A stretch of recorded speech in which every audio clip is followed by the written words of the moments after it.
Hello, hello. Hey, I got something to say, and I really do know my next guest has something to say. This is a special edition. I do it about 4 times a year. Yes, that's right. I bring on a male.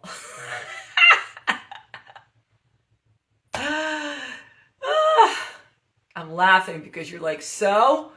What's the big deal? You're bringing on a male, right? Well, this is usually, right? Women around the world with, hey, I got something to say. But every now and then, I have a guy that I'm like, I just have to bring him on. And there he is. By the way, Hunter, I was like, wait a minute. Is that his handle name? Like, who the freak is Cooper Parrott? Hunter, we were just telling this is a special day. I feel very honored to be a man in the group today. A man in a woman's world, right? I mean, Exactly. only 4 times a year. It's about time. It's about time that it was a woman's world. That it was a woman's world. I mean, yeah. Wasn't there a song, It's a Man's World or something? James Brown. Yeah. Oh. Yeah. James. All right, well, we won't sing that. All right, before we go off on some tangent, I like your hair, by the way. It looks great. Thank you. There's actually this little light on the top of your head, and it makes me look like you're like a halo. Like, That's it. I'm an angel. I'm an angel. Yeah. probably are. Okay, let me tell you about Hunter Gatewood.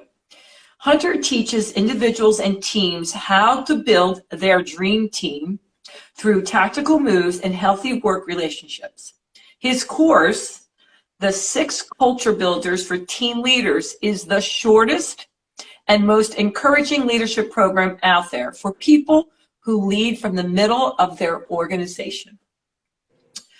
His experience includes work as a social worker, and there must be so many stories about that, and coaching change management and process improvement for 200 plus work teams. Now, before we get into all that, Hunter, I need to know why you chose social work at the beginning. Like, what made you think, like, this is something I really want to go into? I think part of it was how I was raised. I'm from a small town, and I think we're a really small town, like 8,000 people in South Carolina is where I grew up. And my mom was the guidance counselor at the school, and my dad's a minister, only recently retired, and so it was always about the social landscape, so to speak, all the different families in town, and so I think being in that small environment growing up, everybody knew us. I've got a brother and a sister, and everybody was like, how's your mom and M's? Like everybody wanted to know everybody knew our parents, which as we became teenagers, not so much fun. But you'd go into the bank, you'd go into the drugstore, you'd go into the post office. Like everybody knew our family because of the preacher's kid thing, but also just because it was a really small town. So I think there's a quote from a photographer I love, and he said, "What you notice becomes your life." What you pay attention to, like, leads you to make the decisions, live the kind of life, pick the kind of career you I love that. Yeah, isn't that a powerful, real simple, real powerful quote? And so I think that's how I understand my own interest in social work and social justice and wanting to help people. And I moved in the mid 90s after college in North Carolina. I moved to San Francisco, and I started looking for jobs I wanted to do, helping people, mostly helping adults. I never did the child services part of social work, which is maybe the main thing people think of when they think of social work, is child protective services. Yeah. I never did that. I did mental health and homeless services for adults is the kind of social work I did. But that's the cool thing about social work as an industry, as a career, as an academic pursuit, is it's very diverse. You can do a lot of different things with social work. Direct services, you can do policy and politics. You can work, there's geriatric social work, there's hospital social work, there's all kinds of social work. So that's therapists. I have friends who are therapists who are social workers. Exactly. I did that for a while. I still have my clinical license, but I'm rusty. I haven't done therapy in at least 10 years, probably more like 15 years. So I would never do therapy without going through some retraining. Yeah. But I Yeah. did therapy for a while too. All right, let's just talk about the fact that you grew up in this very small town where everyone knew you. And then you went the extreme opposite to San Francisco? I mean, Yeah, that was a big decision. And I just got back from my family's beach week on a little funky island in South Carolina, which we can talk about later because there's if we want to talk about crabbing, why we would talk about that. But yeah, I definitely, it was a big decision to move far away from my family. And growing up in a small town and going to college in kind of a small town, I really wanted to get the big city experience. And it was either move to Atlanta or it was pursue my big gay dreams even broader and move to San Francisco. And I had one friend. I had one friend who was doing his PhD at Berkeley, and so God bless him, I stayed with him I slept with him on his futon. Straight friend, but I slept with him on his futon in his tiny little studio for a couple months until I got my feet under me and found a job in an apartment. But that was, I just wanted to live in a big city, and I had visited San Francisco once before and just loved it. And I thought I'd last maybe a year or two and then come back to Atlanta or South Carolina or something. And I stuck. I got stuck there and really loved it. And made wait, isn't that where did you meet Daniel there? Yeah, I met my husband Daniel in San Francisco. We've been together. It'll be 25 years this fall. So we've been together for a long time. But that's when we met when we were babies. We were in our mid-20s in San Francisco back in the 90s. Yeah. So that's probably a main reason you stayed there too. Well, yeah, of course. Yeah, absolutely. And then I went to social work school there and all those sorts of things too. Okay. Yeah. So what has been for you the most challenging thing of being a social worker? What was the toughest part of it? So if somebody else were to answer that question for me, they would say, oh, it's because the clients' lives are desperate. Because, I was working with people with serious medical problems. They were homeless, most of them. Most of them had some sort of addiction that they were grappling with. And that's, that does take a lot of stamina and creativity and emotional stamina too. But that wasn't what got to me. The hardest part of being a social worker is what led me to do the kind of work I'm doing now, which was the fact that the systems weren't working together. San Francisco is a very liberal, as not shocker. San Francisco is a liberal city. That's a bold statement. No, everybody knows San Francisco is a very liberal city. It's also a very rich city, always has been. And so it had all these services, the housing and the mental health and the addiction treatment and legal services and all those different things.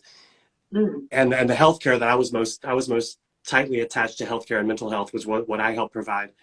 And yet you couldn't get, and so the people I worked with, they needed all those things. Yep. What's the list? I need it all, right? That's what my clients that's who they were. They wow. And we had, and it was so impossible for me and them running around town on the bus. I was riding my bike to the jail or the shelter or wherever they were.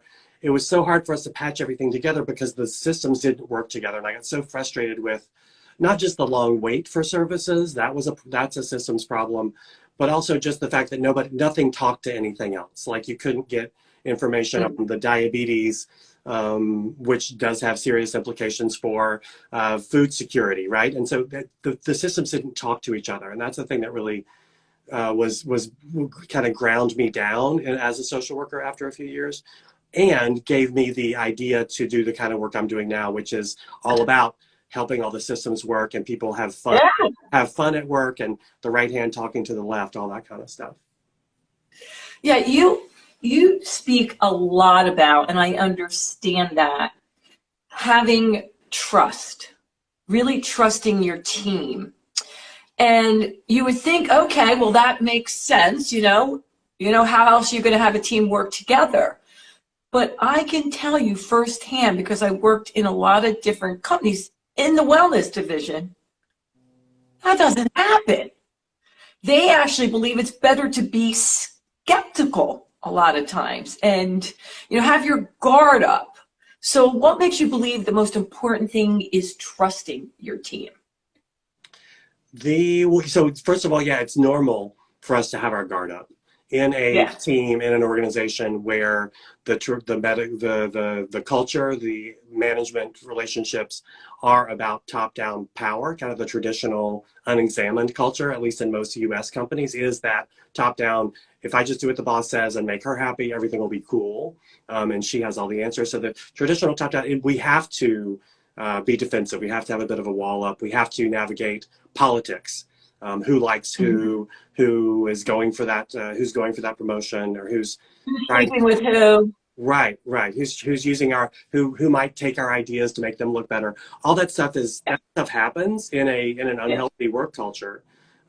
So, but if we can within our team or just personally invest in, first of all, be able to see trust. Culture work, I think, is something that a lot of us haven't done or aren't used to seeing happen or aren't used to paying attention to, because we feel like culture is hard to see. But really, if you start looking for it, it's like it really is easy to see where there is or isn't trust, for example. So when you do, to answer your question, when you do have trust, all of that mess, all of that junk, all of that interpersonal competition, all of that, the confusion about who's in charge, who's got the power, who do I trust? If you have trust, all that falls away, and you can just focus on the work. Wouldn't that be nice, right? If we could just do the work together and not have to worry Yeah. about who's trying to look smarter than us, who's going for that promotion, who's gossip, who's saying bad things about us behind our back, who's trying to buddy up to the boss, to get her love or get her favorite status, kind of pet employee kind of stuff. Yeah. If we get rid of that competition and if we look for and promote trust, then we can really, we're more creative. Yeah. We can actually share our ideas. We know if there's trust, we listen to each other. So I've been in teams where the trust wasn't high, and the boss would ask for our input, but then she would just do what she was already planning to do. Right. Yeah. And so then like, well, why am I gonna spend time or actually spend the time thinking or trying to be creative, or even why would I even speak up if she knows she's gonna do what she's gonna do. So there's a lot of ways, just all the mess. And then if there's trust, one of the things I like to talk to people about is when we think about culture work, like why is it worth it? We're just real busy. But if you can invest in trust, if you can get more trust going among the people, then you actually win back time. Things happen more smoothly. There's not all these starts and stops and thinking and worrying and questioning everything. Yeah. The work can just flow and people just get things done. Yeah, I think that's the biggest thing. By the way, I'm getting questions galore here, and it's only a 30-minute show, so you're going to have to reach out to Hunter. But I think for a lot of individuals, like most things, even with wellness, the boss thinks it's not going to make them more money. And it's all about making money. Okay, that's why they're in business. So let's keep that in mind. And they're not seeing the bigger picture, which is what you can get more done and save time, which does make you more money. So this young man goes, how can I show that? Like, does Hunter have any examples? I don't know how to get my boss to see that if we all worked well together and believed in each other, we'd make more money. It's so first of all, there is that investment, from the boss's perspective. He or she needs to accept that there do need to be at least conversations about this. We have to say we're working on culture matters. We're working on culture. We want people to stay here, and let's talk. And trust is important. So there need to be at least some initial conversations. To this person's question, what any of us can do as an individual. One thing we can do is I talk about it in terms of myself being a recovering know-it-all. I am a recovering know-it-all. I grew up being a straight A student. There's this, there's this. Hate those people. Exactly. Sorry, you're gonna hang up on me, kick me off the screen. But yeah, there's something about especially among gay men about if you're perfect, it protects you in school. Like if you're a straight A student, it can protect you from bullying and all these things. Might open you up to a different kind of bullying. But anyway, for whatever reason, it was always important to me growing up through college and through some of my initial jobs in my career to always have an answer for everything. And I think it wasn't because I thought I was smarter than people and wanted to look better necessarily. For me, a lot of it, I think, at least came from wanting to be helpful, wanting to be part of the solution. That was part of it. But if you are to be a recovering know-it-all means that, especially if you're a boss or a manager, means that you accept that it's not your job to have all the answers. If you're a boss, you usually have to make most of the decisions, but it's not your job to have all the good ideas. So as an individual, whether you're a boss or not, to this person asking the question, what I would do is look for ways to ask for feedback and ask for other people's ideas. And vulnerability is a big catchphrase these days for good reason when you think about culture and relationships at work. That's one thing we can all do is get over ourselves a little bit so we're not holding ourselves up to be perfect. That can be hard to negotiate, again, if it's a very traditional top-down culture. And if, especially as a manager, when I first started saying as a manager, I don't know, let me ask my team. One place I worked in my early middle management career, that was weird. That was unusual. People kind of looked at me weird. That I lost a little bit of stature and status, at least initially. And then I had to explain, well, actually, my staff, my team, there are people that work on this more directly than me. I'll get back to, it's not going to take very long. I can get back to you by tomorrow.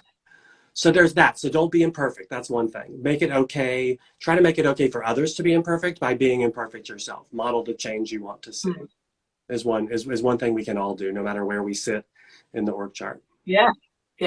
So, Hunter, you said you're a recovering know-it-all, right? Was there anything that happened at work or clicked with you? Like, what the heck? Why am I doing this? That made you realize, all right, this is not as productive as I thought. Yeah. Oh yeah. I got tons of stories. That's what, when I teach my courses, I'm always like, okay, here's another story. I have story time and, in all my courses every session. All right, we want a story. We want one story. Yeah. And so most of the stories are about something I screwed up. So a couple things. One is, this has happened to me multiple times. I'll delegate something to a team member, somebody who works on my team, and say, okay, well, here's what we need to do. We need to get this, we need to write this report. We need to look good in this meeting. We need to, present this stuff to the muckety mucks and the board, whatever. And here's how I want you to do it. And they'll go away and they'll come back and they'll say, actually, it's going to take a lot longer to do it the way you did it. Is it okay if I do it this way that I thought of? And I'm like, oh, and 9 times out of 10, I'm like, yes, what you just said is so much better than my idea. And it might even take some time. And, it's the way you want to do it. And you're going to be presenting it on behalf of the team. So yeah, of course you should do what you want. So there's a lot of that. Being caught with being too deterministic, thinking that my way is the way I thought of it's the only way to do it. And then learning, I learned this over and over again. There's lots of ways to do things. So that's one thing. The other one was, and I'll try to tell it quickly, was the time that I was very proud of myself. So pride goes before a fall. I was very proud of myself because I hired somebody to my team from another team in my department. And I wasn't that jazzed about the way that manager managed his team. So I was excited. I was like, okay, it means I'm a better manager, pride, like all these things you're not supposed to say out loud. So I got this, and she was amazing. This woman was amazing. She was really young, really smart. Like she was going to be perfect for the role. So yeah, it was a great hire, and I was able to feel superior, honestly, to this other manager. And but because it was an internal hire, and I wanted him and his team to succeed, we had a little kind of a crossover plan where she was going to keep working kind of part-time over there, part-time with her new team, with my team, and then and then just wrap up in a nice way, not just leave them stranded with all the work she was supposed to do. And it was going to happen over 3 weeks. So she was going to attend their meeting their staff meeting every week, once a week, as part of her transition. Well, the 4th week came around and she was still there. She was still in that meeting. I walked by the glass-walled conference room and I was like, no, this isn't what this isn't what she agreed. And I had some things I needed from her, right? Like I needed her to do X, Y, and Z for my team for a big meeting. Like I was feeling pressure. So I talked to him and I said, okay, person who will not be named. And he said, oh yeah, well, she was just doing this other thing. Like, I get it. I understand why you want her to not, this is not our agreement. I was like, okay, fine. I didn't feel bad about it. Week number 5, she was in that staff meeting so this is 2 whole weeks after she was supposed to be on my team. Again, total ego, total, like, I'm embarrassed. I'm embarrassed saying this, but it was like the mine, and I'm right, and I need this. So I was very ego driven. Yeah. And then I just went in his office and I blew up and I was like, and you're not respecting my team and you're making her job harder and on and on and on. And then when I finally took a breath, no, Sandy, when I finally took a breath, he said, okay, but the reason she was in our meeting this week is she was getting our help with that big project that she has to do in her new job working for you.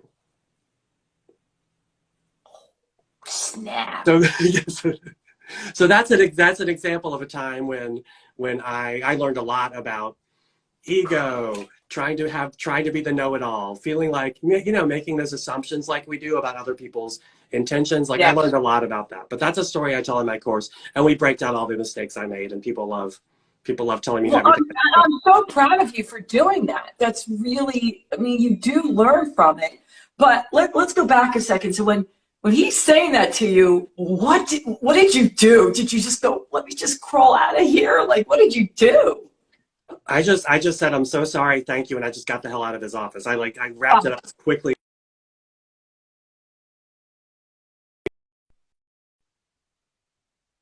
It really undermined the trust between us. Like, our relationship wasn't great. Again, I wasn't such a fan of his management style to begin with, but our relationship was never had the level of trust that it needed from that point forward. Yeah. All right. Well, I want to make sure we get, excuse me, to the crab story, but yeah. I got a lot of questions, and this one is a complicated one. I'm not sure how you're going to handle it, but I'm going to throw it at you. You ready? Yeah, hit me. Stump the chump. Stump the chump. Oh, I love that part of the game. All right. Stump the chump. It's in your course. All right. This young man, oh my God, accidentally, I call him Billy Bob. Billy Bob accidentally received everyone's payroll in his company. He's not that, he's in sales. Right. He got to see what everyone was making. What he saw is this one young lady who hadn't been there as long as him. His sales are way higher, was making $10,000 more than him, and had only been there a year or two. They've been there 10. It's better. He found out through the grapevine, and the girl might have mentioned, she's sleeping with the boss. Boss married, blah, blah, blah. Right, okay. Right. So it explains, and the whole team thinks she's not competent, but a knockout. Keep that in mind.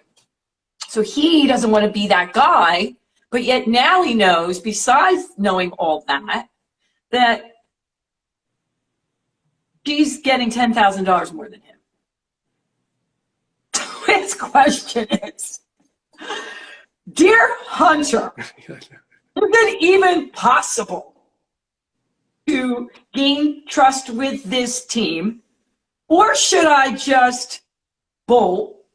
Or do I bring it up to the boss? Because it is affecting the entire company. What he's done so far is only this.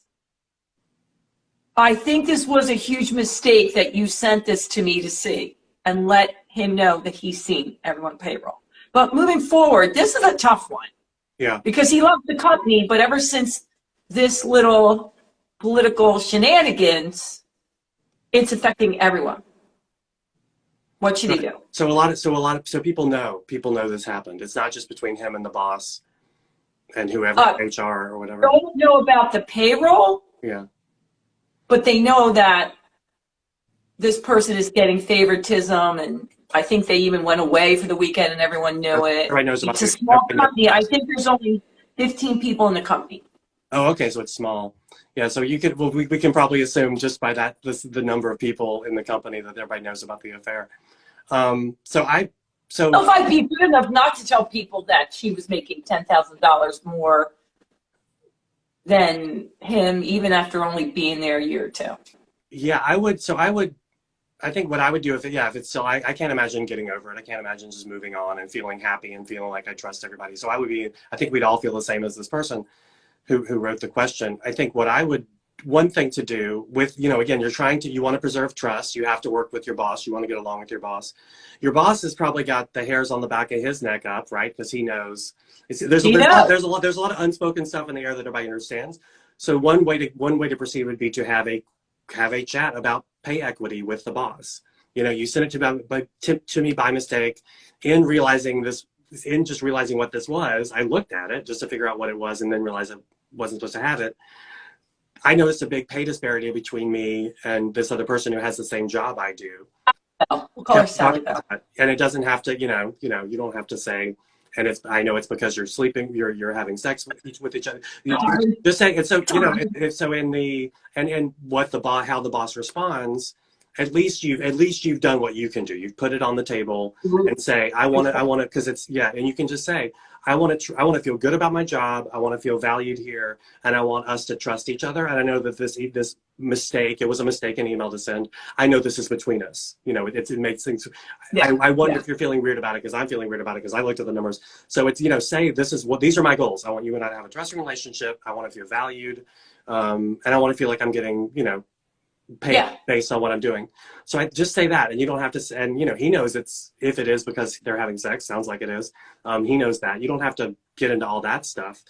So you don't even have to bother with that. Right. Maybe their bad decision making gives you a $10,000 raise. Maybe that's the result. Yeah, but you go first before you bolt. But you say, one little trick too. You say what you want. This is something I teach in one of my courses. I don't want. I want us to have a trusting relationship. I want to feel valued and like I'm getting equal pay for equal work. I don't want us to have this kind of rock or this barrier between us of this mistaken email that showed me the thing. I don't want us to feel weird. So you say, I want, and then you say, I don't want, whatever the scenario is when you're in conflict and trying to resolve something. All right. So I think this is a good teaching story. I know we're running a little bit long in time, but I really want to get it in because I've been promising people. I'm ready. So when I talk about trust, I talk about why it's, we think it's kind of weird to, trust isn't like KPIs, right? They can be hard to see.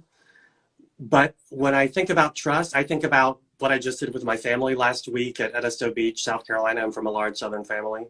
And I think about going crabbing. And we go crabbing every summer. And I think about that bucket of crabs. They're little blue crabs, not the big crabs like we have here in California, but they're little crabs. And there's a team without trust in a meeting is like a bucket of crabs. You've got basically three kinds of crabs. Most crabs in the bucket are just kind of sitting there.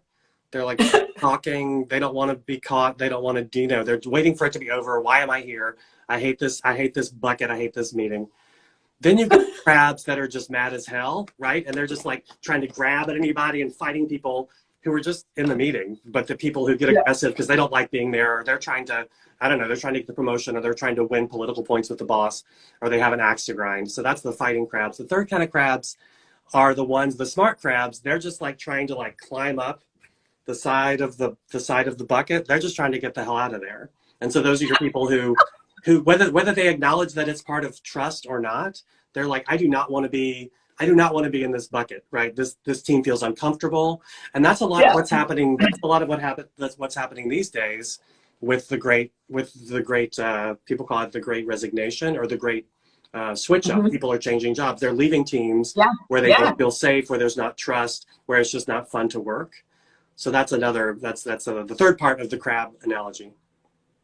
So that's my crab story. You know what? Do you? Please tell me you use that in your course. I do. I've rolled it in. It's one of the new stories. I've got a story about crabs. I've got a story about jellyfish. I've got somehow I'm having a lot of aquatic creatures. But it really does help, because you sit there and I'm visualizing all those crabs, but I'm also visualizing people in meetings feeling like that. Exactly. Yeah. So that's, again, it's important identify what culture is made of, because you need to be able to observe it so we can work with building trust, being imperfect, not being a recovering know-it-all, all that stuff. Well, you know, Hunter, a couple things. One, I think it's great that you're so vulnerable and use yourself as an example, because we really do learn more going, oh man, I don't feel so bad that I was like this. Do you know what I mean? Because Hunter's gone through this. And number two, the fact that you add humor, it makes, you know, you sit up and you learn more and you're able to go away and apply it to your own life. And it's not as heavy. So I really appreciate that. Also, what you did tell people about, besides we're going to promote your course, you could see more of the evolved crab story, even with him doing a shy shuffle dance. If you hire Hunter, he does keynote speaking engagements, which he's been working on recently. And I know there is even a more evolved version of that story and more in the keynotes. Yes, it goes a little bit deeper, a little more context. Thank you for all those nice things you just said. Yeah, humor is important because people need to feel comfortable. One of my taglines is leadership is hard, learning about it shouldn't be. So yeah. All right, so what's going on? Tell me about this course that you have coming up. And can they still sign up for it? Yes, this is the perfect time to sign up. People are starting to flow into it. It's an 8-week course. It is the shortest, most encouraging leadership course out there, like Sandy said before. It's 8 weeks, and it's an hour live once a week. There's some short videos that you watch, including one that have the crab claws in it. And it's called the 6 Culture Builders for Team Leaders, like Sandy said. And it really is walking through the main. I've organized a lot of the classic teaching on leadership, humble leadership, navigating conflict, helping others grow and learn and reach goals. It's broken into these 6 culture builders, and we walk through them each with the larger perspective of systems thinking, and each culture builder builds on the next and the idea, or on the one before. And it really is meant to help people feel comfortable in their leadership role, whether or not they're a manager or not. It's designed mainly for people who are middle managers, who have the least opportunity, the most need for leadership course content, leadership development like this, but usually get the least opportunity because most leadership courses are a year or 2. It's a lot of time and they're very expensive. And so of course, only the people in the C-suite or the VP level, maybe directors get it. But I want to work with the people that are in the middle of the organization, because those are the people I've worked with the most in my team coaching work. I've coached over 200 teams over the last 10 or 15 years. So it's mostly for middle managers, but it's really for anybody who has responsibility for helping a group of people get to results, whatever their work or their pursuits are. Okay, so where can they find that? How can they sign up for that course? Yeah, thank you. So my website is signalkey.com, signal like a traffic signal, key like a door key, signalkey.com. And there's a courses page that people can click on there and sign up. We'll launch the course the first week of September, and then our first live session is the middle of September. So there's still plenty of time to get, nobody's missed anything. It's starting in September. And so Hunter, I didn't get to all the questions. If they did want to reach out to you, would they still go to the same site, or is there somewhere else they would reach out with questions? Yeah, they can reach me through LinkedIn. They can reach me through the contact page on the website. My email is hunter@signalkey.com, so they can email me. Okay. LinkedIn, email, website, all work equally well. Yeah, okay. I love to do the questions. One of my dreams in life is to have an advice column, whether it's work or just like use my Southern manners. It could be Miss Manners or something. But I love advice columns, and I think questions help me with my teaching. So yeah, I welcome all the questions. Yeah. All right, wait. You don't have any. He does all these little drawings, and I don't know if you call them animation drawings. How do you do, or characters I just call them that you add in? Yeah, I use it in my teaching. I don't have any handy to me now because it's all through my computer. But yeah, I do. I promise no PowerPoint. I never use PowerPoint. I graduated from that years ago just because PowerPoint's great, but people need a break from it. So I give people a break from PowerPoint. And do you have that on your website too? Like all those different things? Because you're so creative. You get your message because a lot of times in your drawings. Yeah, thank you for saying that. Yes, so there's an intro video to the course that has some of the doodles, and it shows there's all the drawings for the 6 culture builders that we will cover in the course. So yeah, the doodles are there in the video, and then and there's other illustration on my Again, it was so visual. It really, really helped me to understand what you were doing.